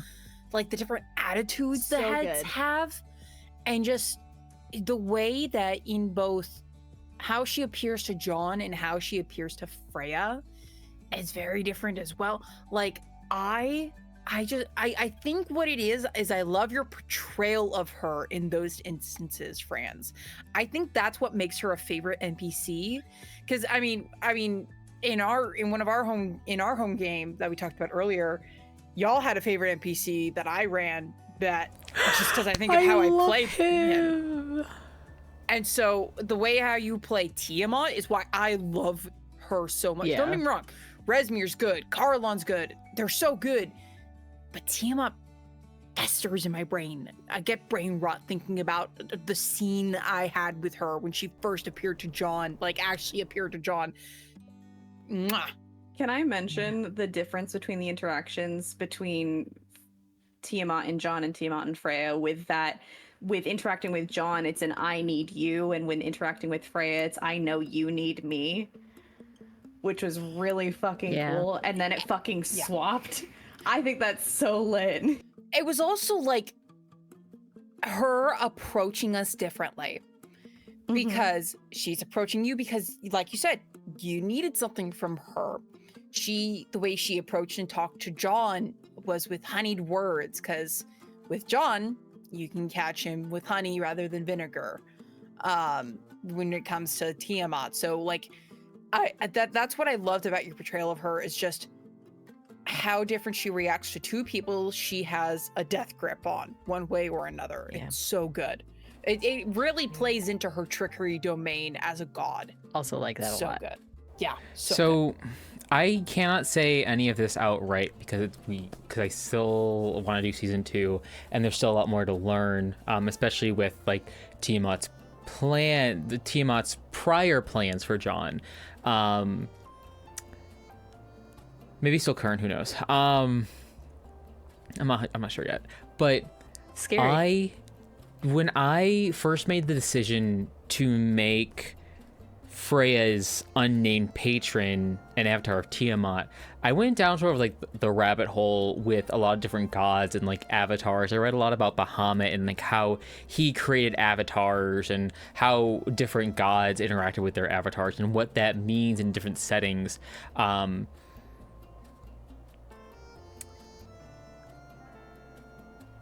It is very important to me that you guys understand that Freya's patron is an avatar of Tiamat. Mm-hmm. Yeah. That is as much as I can say without like spoiling anything else. Yeah. Okay. Yeah, because it's very interesting how those aspects interact and how they differ. Jay is wearing a Bloodsuckers t-shirt. We went to the Yeah, it's a bat. It's a vampire bat. And this is I think this is the lamprey. And this is a tick. So there's a good chunk of that we could barely see because your microphone is in the way. So you're just kind of pointing. The microphone's kind of in the way. You'll see there's a lamprey over here, and then there's some more bugs, and this is a vampire finch right here. They're freaks. They're little freaks. I love them. Vampire finches, if they can't find enough food, they will walk up, like they live on the Galapagos Islands, they will walk up to boobies and start picking at them, like kind of like they're like feeding on them, and they'll just pick and pick and pick until they start bleeding and then lick it up. They're freaks. Yeah. I love them. They're freaks. Anyway, I already gave before you to the exhibit, but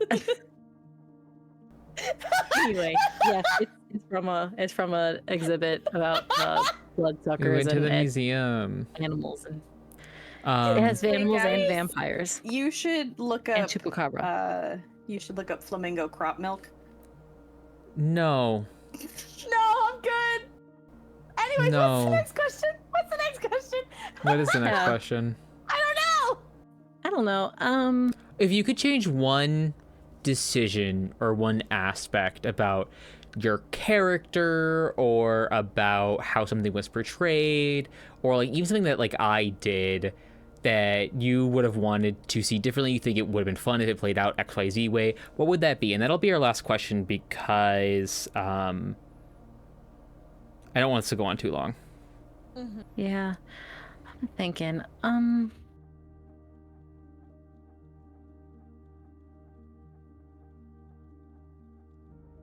think if you don't have it quite yet, Jay, I think it's something that ran on to think about a lot since it was the argument with Freya about her brother.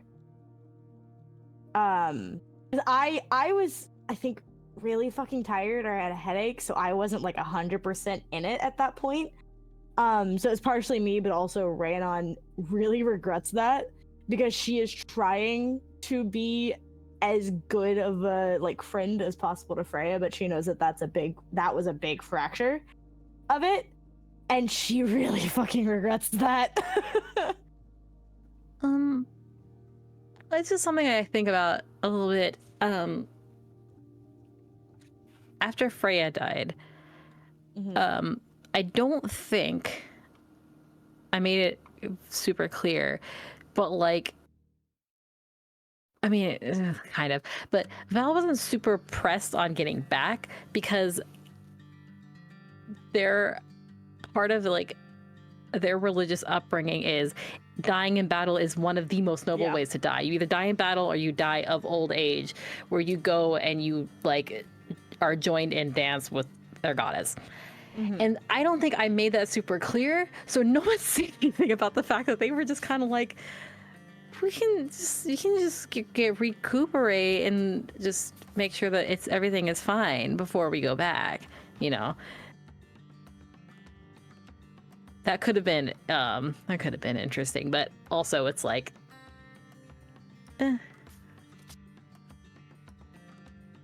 more conflict, which you probably don't need. But no, we really don't. We don't need it. But also, it was something that I was like, I probably could have made that a little bit more like clear that they were very like not trying to be callous or anything, but it just like, well, at this point, the right thing to do was just let her rest. And they did do that at one point. It was like they left to go kind of be like, I'll do what I can to make sure that she rests. And then we'll work on getting our things together. Yeah.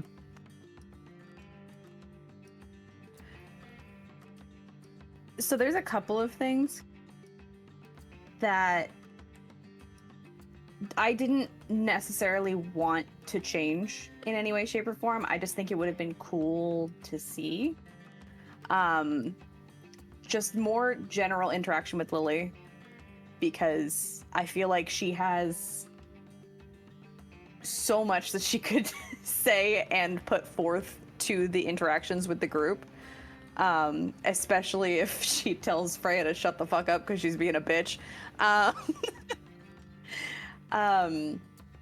But then I'm really excited for this to potentially come about in like the next rendition, but I am so excited to see more of Freya's ties to the cult with anything else, or more of her, the fact that she doesn't have most of her memories.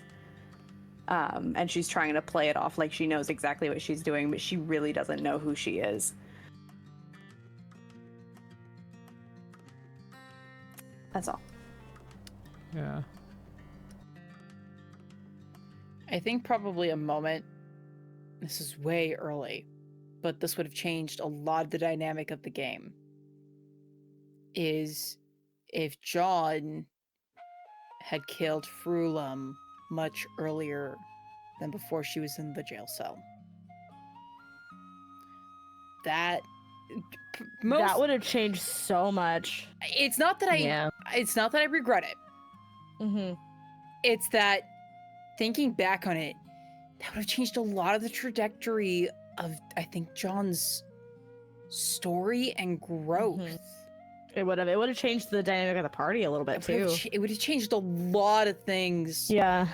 About, I think, the campaign, honestly. Yeah. Really would have changed a lot of things about the campaign. And it could have been either if you had gotten there before Freya at the prisons, or just as soon as they got the info of like, okay, cool, now I can kill her right in front of the party. I don't know, like, it's hard to imagine what that would have done to the party dynamic, but it would have been interesting to see if after doing that, because then that would have been all three. That would have been 3 for 3 for him. And that would have been interesting to see what that would do with his plot. Like, not his plot, but like his everything. I don't think he would be not okay in a very different way than he is not okay now, if that makes sense. I am not displeased with the way a lot of the characters went, but I really wanted John to go a little evil. You could have gone either way with me for John. It could have gone a lot of different ways for John early in the campaign. Genuinely, that would have been really interesting to see, though. Mm-hmm. Leaning into the desires of Tiamat and the pushing that he was receiving on that end. Yeah, that would have been really cool to see. I don't know about you guys, but when an evil dragon god tells me to do something, I say, yes, ma'am, right away, ma'am.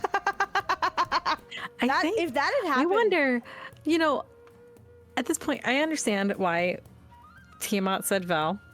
I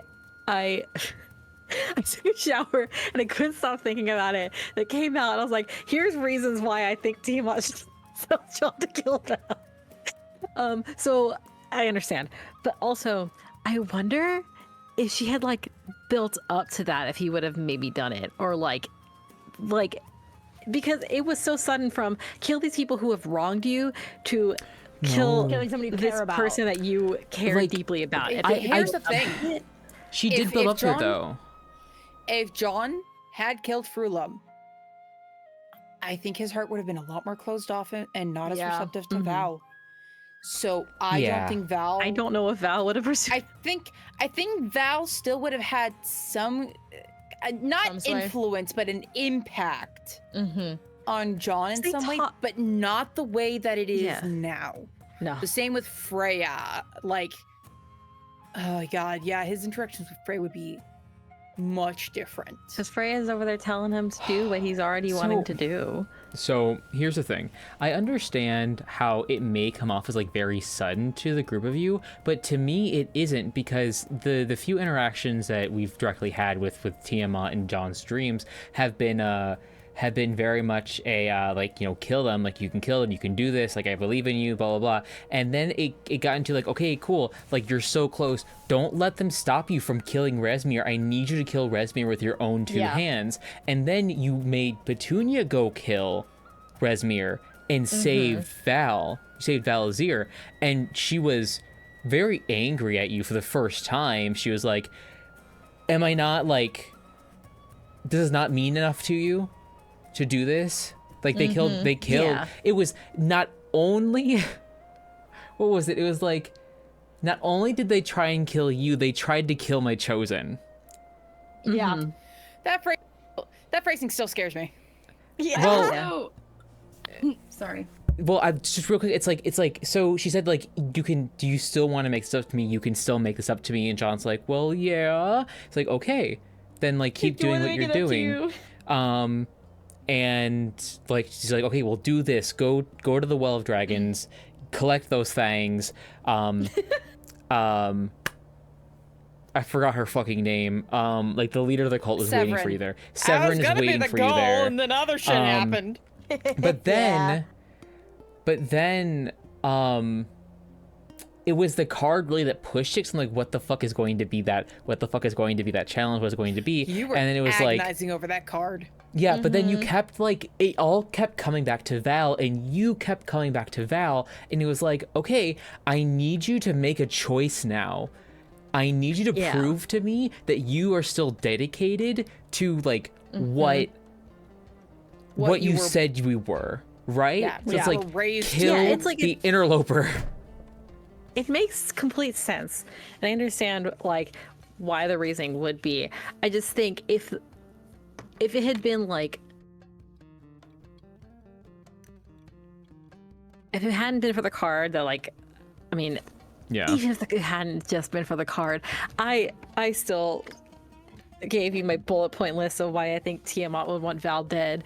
So like, I told like, Gabby early on, I think like around August or so, July or August, where I'm like, John's probably gonna have to make a choice by the end of the season. Yeah. It's like,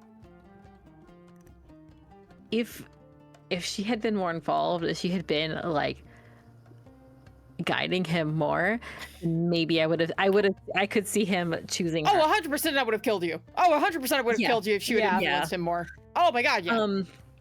And then Rhea would have killed you, so yeah, you wouldn't last much longer. But it's like, because like I when it came out, I was like, a bullet point list is okay. So for some reasons, one, the thing with Rezmir. Two, Tiamat told you collect the masks. You then told Val that you needed to collect the masks. So they said, okay, can I take one with me? And John was the first person to be like, yes, Val can take it. The one who was supposed to be collecting them was the first one to be like, oh, I would know where they were, and so I could steal That's it later. true, but also putting it in the hands of someone who's like, okay, I'm gonna go take this to the follower of Bahamut. You know that's what they're gonna do. You disarmed me again. I want to mention that to me it didn't feel like it was any sort of like pushed or rushed at all, because the way that it felt with what was going on with Tiamat was this, hey, I let you have your little pet, your little thing that you enjoyed fucking around with and that made you feel good, but now it's becoming a problem and it's getting in the way. So you've lost privileges. Get rid of it. It's like, it didn't... Let's keep going. It didn't feel rushed or anything. My thought was just, there's something going off and I'm trying to talk. I can't. Okay. My thinking was, it was just if she was more involved. if it had been more of like she more frequently asked him to do things. So I think that possibly worked because John is not a paladin. He is not a... No. Here's the thing. In my head, and I think I kind of mentioned this, Franz, but probably not like too explicitly, of like, John never had an explicit Tiamat experience growing up and being told who he was supposed to be. I think I mentioned there were times growing up where his parents were like, oh, that sign means that Tiamat's saying something to you. So I think it worked that she wasn't that active because John, that was the most active she had ever been with John his entire life. So he was like, what do I do? This is big. Ah! And then she told you to do something, you said no. Yeah. Well, it's also like, remember, she's stuck. She is in stuck. the hells. Yeah. Yeah. Well, I made choices. Yeah. And if we succeed, that's where she's gonna stay stuck. I try not to. I won't be surprised talking, if John ends up permadead in the end of this campaign. I'm not gonna lie. No, I'm not letting that happen. No, I was just gonna say I love the John and Val continue to be narrative foils there because one of Illustra's whole things is she is super involved in her followers' lives, especially Val. Someone like Val, she would be. And so that's why they were like, I can't contact her. I need to go home right now. So, like, scary. Well, I love that. Here's what we'll do. If you guys want, we can do one more closing comment each. Try and keep it short. And then we'll do our outro and then we'll be done for the season.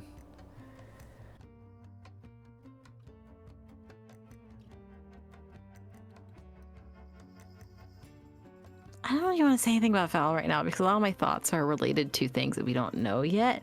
However, Xerix, I don't know if I'm gonna play him anymore. I don't see any reason why I would need to, but it is really fun to play evil sometimes. I like doing that. That's fun. Oh yeah. Oh yeah.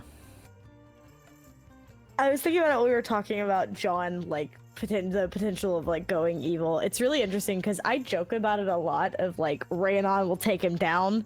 But legitimately, if that had happened, if he had gone more the path of Tiamat, if he had gone with killing Frulam and doing all these things, Rhiannon's the first motherfucker that's like, you need to sit down.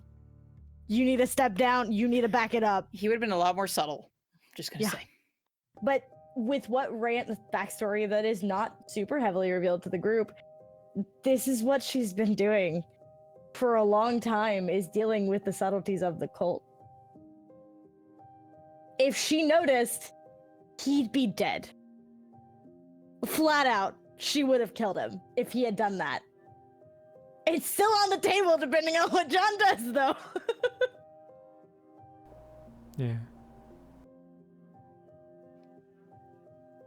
All I'm gonna say is, if John dies, I have a very good backup character. Because I have thoughts that would still work very well for this campaign.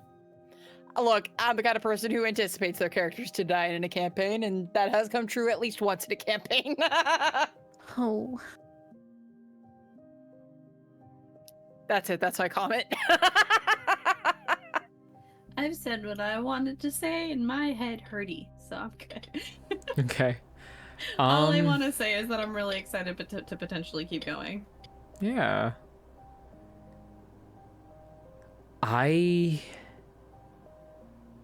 This has been a big experience. Huge learning opportunity about myself, DM style, production, whole 9 yards. Cannot believe we did it. We went through the whole first book. Did it. Okay, so my name is Franz. I have been your DM, your GM, your storyteller, your story guide, and just a little guy. I'm a director here at Nerdsmith. you can find me in the Discord server mostly. I'm going to be yelling a lot about going back to school. I'm going into computer science if anyone even fucking cares.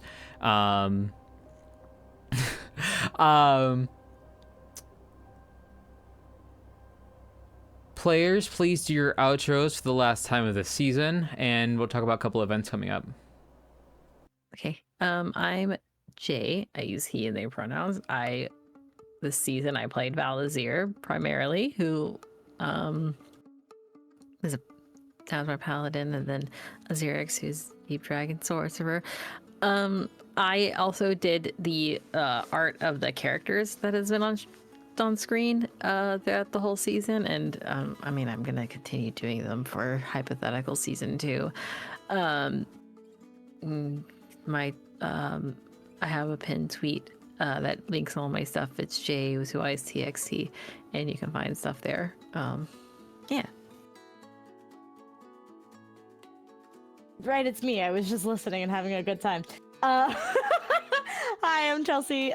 You just heard me talking about Rhaenon, my Sea Elf Order of the Mutant Blood Hunter that I've had the best time playing. She's such fun and so sad and also so scary when she wants to be. When I'm not here, I'm bopping around on the internet under the username of Dang It Barb. Pretty much in any social media. When I say any, I literally mean any. I think there might be a couple I don't use, but I'm bopping around on most places. Primarily Twitter and TikTok, and sometimes I stream. Sometimes on Dang It Barb here on Twitch, but that hasn't happened in a while because life is a nightmare, and I'm exhausted. But yeah. Otherwise, I don't exist. Goodbye. Hi, my name's Jenny. I use she, they pronouns. You just saw me talking about Freya, the human bitch multiclassed into druid, who's got a little bit of a parasite problem. Speaking of exhausted, I am a hourly paid after school teacher. I'm very tired all the time, but it was just spring break and summer vacation is coming up, meaning I will be out of work. So I am a voice actor and an artist. So if there are any like character art commissions that you are looking to get done, I am also open. And I am open to new projects for voice acting all of the time. I'm really bad at auditioning because I forget to look for things. So let me know if you've got a project and I'll see what I can do.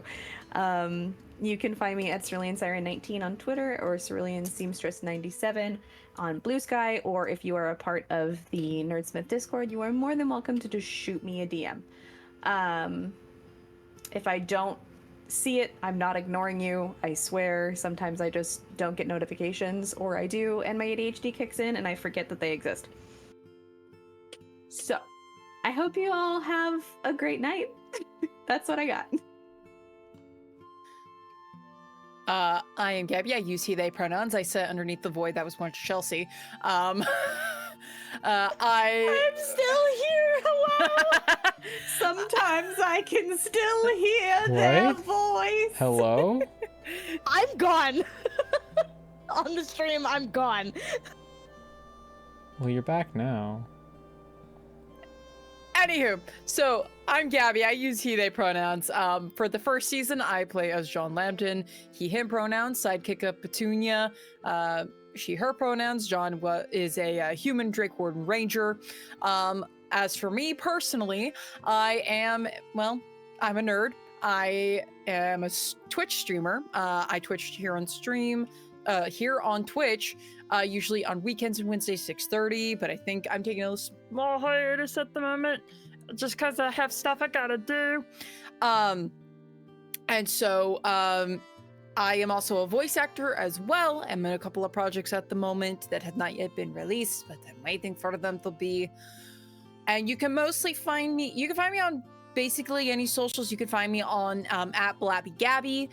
No _ variant needed.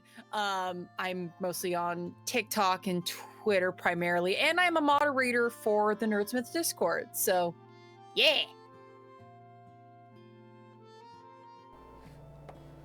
Thank you. I don't know why Chelsea keeps disappearing when I exit studio mode. It's okay. I don't understand what OBS is doing. It does not like me today. Specifically me. No one else, just me. Yeah, it's Hey just you. nerd. Alora, you missed I it. can You missed the go, whole it's fucking fine. thing. You really You did. talked about Daisy and everything, and you miss everything. Stuff we have coming up. This Saturday we have nothing. Monday we have Nerdsmith Pixel. Jay, Gabby, and I are playing Stardew Valley 1.6 update. I finished the mines. We finished the mines. We hit level 120.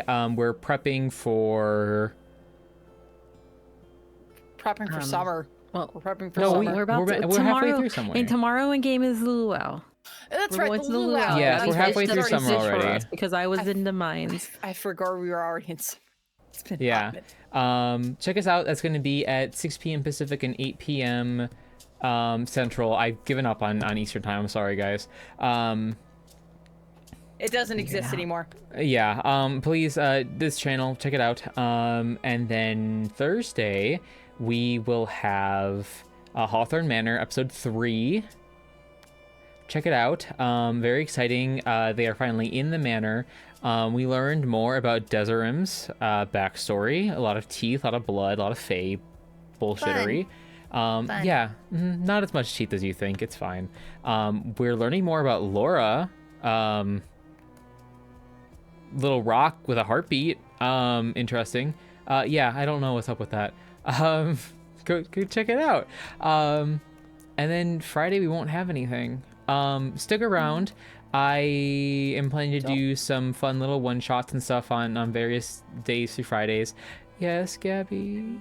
Don't we have a thing that we've now posted officially earlier that we've tweeted out that we want to let people know about? You're so right. Hey guys, next Saturday on the 20th, we're watching D&D Honor Among Thieves. I meant the applications for No, I June. know. Oh, okay. Yeah. Yeah. Applications for our June Nerdsmith Presents are up. I don't have it available. Check it out on Twitter. Follow our Twitter. I just put it in the chat. Go check out our Twitter. Gabby is running our June Nerdsmith Presents. He's very excited.